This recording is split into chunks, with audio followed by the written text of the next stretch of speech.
On peut penser que tout ce récit de l'histoire du recensement est une sorte d'image destinée à faire comprendre que Jésus est né pauvre parmi les pauvres et n'a été reconnu au temple que par des vieillards un peu marginaux, en tout cas sans autorité.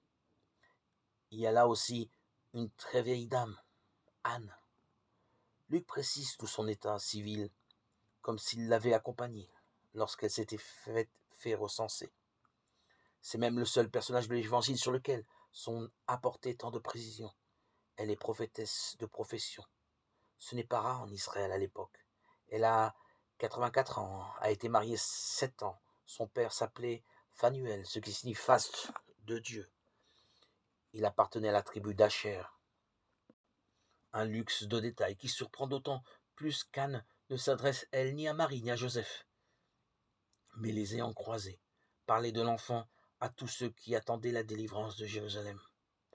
Un point, c'est tout.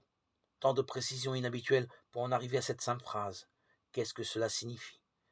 Les spécialistes répondent, regardez les chiffres que Luc aime beaucoup, le 7 Yé, les années de mariage d'Anne. Quant aux années de solitude, 84 moins 7 égale 117 ans. Autant d'années que de générations pendant lesquelles, toujours selon Luc, Israël, solitaire dans un monde païen, a attendu le Christ. On peut évidemment disserter sur tout ce que peuvent signifier ces rencontres de vieillards avec l'enfant. Les chiffres fournissent davantage de clés. Une fois de plus, nous ne sommes pas dans le monde de l'histoire, mais du symbole.